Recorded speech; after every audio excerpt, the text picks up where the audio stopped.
everyone, it's Anthony Allen Ramos. All right, are you watching Monarch on Fox? Well, let me tell you, it is a juicy drama series set in the world of country music. We're talking about the biggest country music family, the Roman family. And of course, with the success comes drama, scandal, betrayal, you name it. And I'm so excited to be chatting with two of the LGBTQ stars that are so much fun to watch in this show. And guess what? The finale is coming up on Tuesday, December 6th. I cannot wait to see what happens. But I'm so excited to be chatting with Beth Ditto, who plays Gigi, and Kevin Cahoon, who is Earl. How are you both? Fantastic. But Beth, let me start with you because I have known your music for a long time. And I was like, even though you are, from, Arkansas, I was like, I don't know if I ever would imagined you playing a country singer, but it works so well. But also I love this moment because I've been wanting there to be more inclusivity for just country music in general. So how cool is it for you to get to play Gigi, who is a lesbian? She is body positive, she is bold, she's all the things.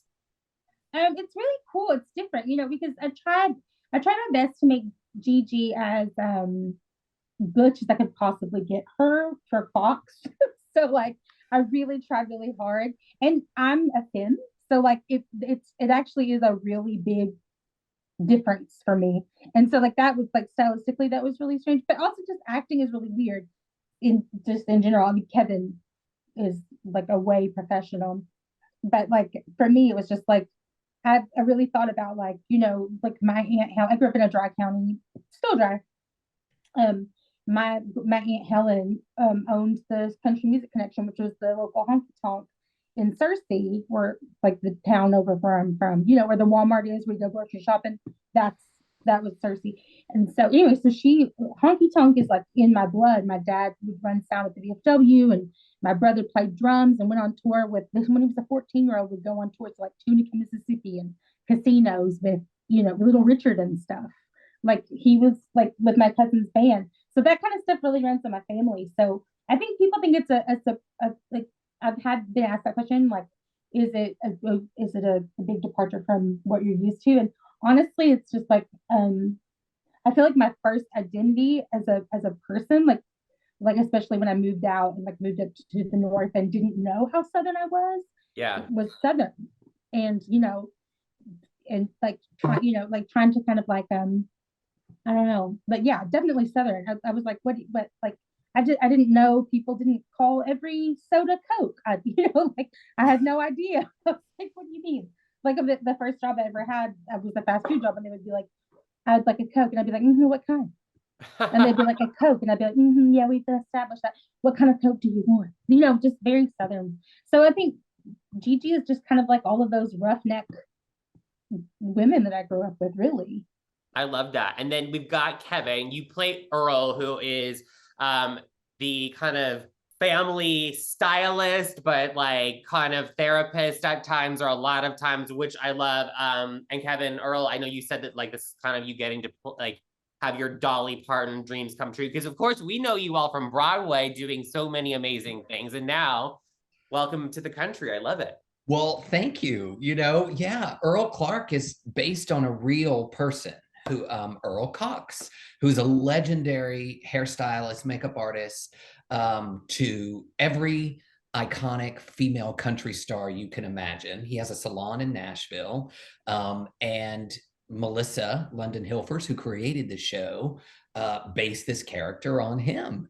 And you're right. Earl started as Dottie Roman, who was played by Susan Sarandon, her sort of stylist, makeup artist, hairdresser, and then became her best friend in the process. And then he got to see the kids grow up through the years. So we shot a lot of flashback scenes that didn't make it in the final cut, but there was, little Gigi's and little Luke's and little Nikki's running around. Oh, they didn't make it in? A lot of them didn't. No. And it's also, he has become more than that. Like he's been with the family for 30 years. He lives on the property. I mean, there's even a scene where I'm cooking breakfast for the kids. And I was like, well, next he's going to be birthing a calf in the pasture. Every single time he's got a new gig. I also love that, like, not to interrupt, but to interrupt because it's, well, hi, Kevin, remember me? But I like the gay narrative of it, of like that, the chosen family thing, where it's just like you're Southern, you're old school Southern, like who knows what your background is, you know, and like that they've adopted you as their family and you've adopted them as your family. It's such a common theme for queer people. So I think that there's 100%. that too, you know? Yeah, 1,000%. You know, there was this one scene that we shot where Earl shows up on the ranch with his suitcases for the first time. And I thought, oh, this is such a sweet, dear moment. And I know there's so much to shoot and so much to include, but for me as an actor, it was a really informative moment as far as where he came from and where he's ended up. So I'm glad we got to do it just for that research for the character. Yeah. And what I love so much is because I'm a big country music fan. My first job was in country radio. And so I really feel... Really? Where are you from? I'm from Los Angeles. I know. I just come off as like, you know, being one of the Rhinestone cowboy, eh? That's right. But you know, it's so cool because I think about where we are in real life with country music. There is more progressive, there's more push to be more inclusive, you know, thinking about TJ Osborne, we have, you know, Brooke Eden, and we have Miranda Lambert, you know, stepping up and saying, I've got a gay brother, I'm going to support him. I just think, and also with this show, because it's such a connection, obviously the people watching the show are probably country music fans or fans of just the genre.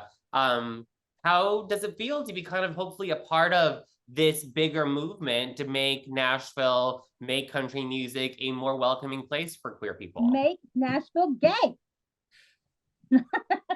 I mean, truly. Well, Nashville, I think, is pretty gay. Actually. I agree. Like, I agree with that. I could not agree more. 100%, because LGBTQ people in Nashville are writing the songs and they're producing the songs and they're coming up with the looks. And I've always say they are the engine and the pickup truck of country music. Like, they are driving this across the county line. You look at Shane McAnally, who's probably the most, you know, iconic songwriter of country music today, and Brandy Clark, who is a brilliant LGBTQ country artist. Brandy Carlisle. Maren Morris is a huge ally and champion. And I always think of Katie Lang in the Reclines with her country album that won the Grammy called Absolute Torch and Twang. She lives in Portland. Does she really? I saw her at Casa Vega in LA once. I love that. And I thought I would never recover. I stared at her the entire... She was staying in LA. She was staying outside of the same motel I was staying in. And I walked up to her and I was like, so you live in Portland? I do too. It did not go over that well. I was like, okay, well, see you later. Like, I'm like, she must get that all the time. But I was like, Portland, right? Nope. Yeah, that's amazing. You know, and you brought up Shane McAnally, and I find he told me a story once, and I've said it many times, but it's like he said that when he accepted himself as a queer person and finally just let that out and was out and open with himself, he found that as an artist, the art that he was putting out into the world was so much better, so much more authentic, successful, and so I would imagine you two agree with that as well. Absolutely. Imagine making art when you can't be your authentic self. Like, when, you know, I can't, honestly can't. Like, I think about people like sorry, God, I just blanked for some Dusty Springfield. I'm holding this old dirty rag. I don't know why I'm holding that. Trying to get the makeup off my hands. Y'all, I still have, look at this. You see that orange? That's Cheeto stains, I swear to God. 2 days. I love that. Not mad at 2 days, 2 showers. Still stinks. Anyway, but like, I think about Dusty Springfield and like how insane that must have been. Or like, I mean, I can't, the list goes on, but I just think about that, the history of that. Anyway, sorry, I go on forever. Kevin, take it away, Kev. Well, I mean, I think people can smell when things are not authentic. Yeah. And when things are authentic, they gravitate towards those things. Yeah. So I completely agree. And I can totally hear Shane saying that. And, you know. Because y'all are friends with Shane, this Shane fellow. Say it again. Y'all are friends with Shane. The Yeah, Shane. he's like the Beth. biggest. I mean, he is a gay out man, but he writes all the big hits. I mean, he writes for, or writes with Casey Musgraves, Luke Bryan. I mean, all of the big people. And so he's such a force. So I always say, I was like, country music in Nashville, like what Kevin was saying, I was like, is run by gay men, which I love. It's like, It is. And Shane McAnally and Brandy Clark have written this musical that I'm doing on Broadway in the spring called Shucked. That's right. And they wrote this incredible score, and Robert Horn, who won a Tony Award for Tootsie, wrote the book, but they wrote this incredible score for Shucked, and I cannot wait for the theater world to know them and see that, this score is incredible. I can't wait to go to a theater. I know, right? For y'all to come too. That's gonna I've be never amazing. been. No. Yeah. What? I think Kevin is such a. I just want to say, do you know what a delight Kevin is? Do you know? Like, I just every time I see him, I get so excited. Now Beth is on the payroll, so she has to say things like that. No, I don't. I love that. That's the thing. That's the thing is everybody and nobody's my boss. I fell in love with Beth in our first Zoom table read. I fell in love with her through the computer screen, and she was the greatest blessing of this entire Monarch experience. Oh my God! Don't get me started. It is true. I just want to say that when I went on the Seth Meyers show, and I'd love to say this just because they were like, and a clip from here's Beth now in this show, and I swear to God, the clip, which I'm grateful for because I hate to see myself on the screen, was just Kevin. I swear to God, it was 95% Kevin. And I was like, that's how great you are. That's how great you are. Like, I was just like, because you're the real deal. You can do it all. But you are the same, and you're an icon. No, I'm not. We could just sit here and vomit This is a Q-tip. our real feelings. Not used. Oh, one of the things, Beth, that you did do, because like the cool thing is you're playing this character on Monarch, and you're acting, but you also do get to perform. Everyone sings. You got to sing Lizzo, which I've listened to that because it's available to stream over and over. I love the country vibe of it. How cool was it to, take on a Lizzo track? And I know you love her and you have a connection to her style. I do love her. I mean, like, did you know about this? That I know that her stylist is from Bald Knob, Arkansas. You're kidding. And do you know, like, and I'm from Judsonia. Literally, it's the town over. They're kissing. You're like, Lizzo adjacent. Lizzo adjacent. Yeah. Yeah. Can you believe that though? And like, anyway, great. There we go. Is that a dry county too? Is that all in the same dry county? Yeah, it's all in the same county. I'm telling you, like they're the team that we would play in like basketball and stuff. Like Bald Knob. Anyway, that's where they're from. And I think I'm from Judsonia. But yeah, that blew my mind. Like, and those kids, let me tell you something. Those kids moved to Little Rock. They live in LA now. They're fucking killing it. They moved to Little Rock from White County and started this thing called Glitter Rock and just started this thing called the House in Avalon, and it just took off. I mean, these are just weirdo, queer, beautiful. I just think there's something so beautiful about those little southern towns, or rural is rural, but that beautiful. It's like the resourcefulness and the bravery is just off the charts, and just to do what they did and make this like really cool little scene, and then to move it to LA and it's just thriving. It's like, it's one of the most inspiring. Oh, so inspiring. I'm so proud of them. I love that. And that, Kevin, is how you give an answer. Thank you. Okay, honey. Taking notes. Look out! Oh.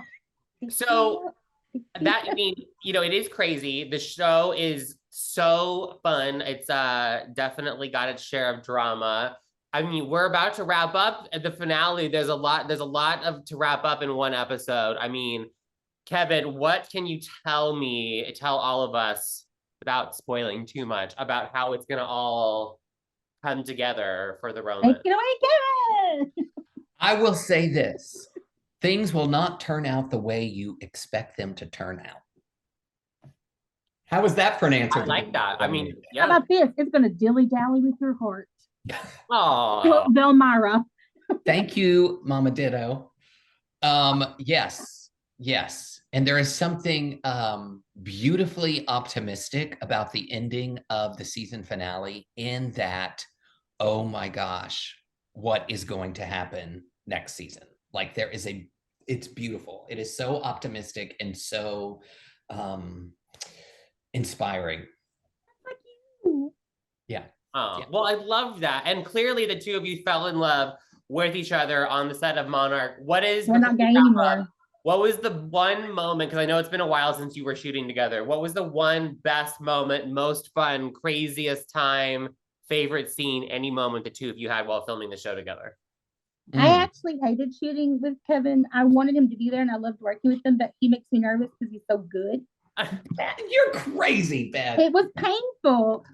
It was painful. It was painful. But I mean, I love working with you, but I really remember that scene in the clothing store, you and me. Yes. I was just like mortified. Because I'm not the best at remembering my lines, imagine that. But and I'm not an actress. So like it was very intimidating. I mean, and Beth and I had a lot of fun off of the set as well. Oh, the first real like Kiki we had just with us and with John was when we watched the VMA Awards in your hotel room. Right? Do you remember that? And then we had the Tony Awards that we watched in your hotel. You were there 8 months, so we watched all the awards. Huh? With a Tony winner. Well, that's right, with a Tony winner, Faith Prince. We watched the Tony Awards with a Tony winner, which I thought was really Faith Prince of Bel Air. I don't know if she gets that joke, but it's a solid one, and I stand by it. And then we went to that really fantastic gay club in Atlanta. What was that bar that we went to? We took my friend Andrew. Mary's or something. Yes, and then we woke up the next morning and we text each other and we're like, "What were in those drinks?" Oh, oh my god, no! Hangovers. First of all, what happened? I think we had plans for the next day, and I was like, and my friend was visiting from London, and I was checking them out, and I'm so glad Kevin was there. But I was like, show him the town. I was going to show him the town the next day, Atlanta. Blah blah blah. I was so destroyed. There's no way. I was like, I'm not doing anything but ordering Taco Bell. We're not going out. And I felt bad. He was like, this person from out of town. But I was like, no, can't do it. Those nights happen. Kevin got me up. That was a fun night. We shut it down. We shut that shit down. I learned how to twerk. Someone taught me how to twerk. Do you remember that? I do. Yeah. And with the minute, this is cool. When you go to a gay bar with Beth Ditto, the DJ starts playing her music the minute. It's the worst. It's so fun. It was sweet. I mean, it was very sweet. Oh my god, it makes me sick to my stomach. Just think of it. I have to leave. Right. Well, I want to go to one of the Nashville honky tonks and walk in and have them play the Beth Ditto version of Juice by Lizzo. Yes. Can you two-step? Yeah. Or America's Sweetheart from this past episode. I know, that was so good. I love that one. I know. Yes. Oh yeah, that's really sweet. I'm glad that y'all like them. That was, I think, maybe the hardest lesson of everything was doing the music because it was so meticulous. It was very, very tedious. And I've been in a punk band for literally 23 years. So I've done everything my way, which is not the right way. So like they were very like by the book. It took me a long time to like get rid of like the Beth in it. Mm-hmm. And that was the part of the thing that the producer said to me, Alex. He was like, when you come in here, you have to remember. He's like, Beth, you're acting. This isn't you. You're acting. When you're singing, you're still acting. I was like, holy shit. I was like, the whole like mind blown. Yeah. Isn't that crazy though? Yeah. You wouldn't think that, would you? But then in the booth, man. In the booth. Well, listen, it has been so much fun catching up with the two of you. I'm such a fan of the show. Love you both. And I can't wait for everyone to see how it all wraps up. Just a reminder, everyone, you can catch the season finale of Monarch Tuesday, December 6th on Fox. Then, of course, next day on Hulu. It's going to be unexpected, according to Kevin. So make sure to tune in. And I hope to see you all soon. Happy holidays.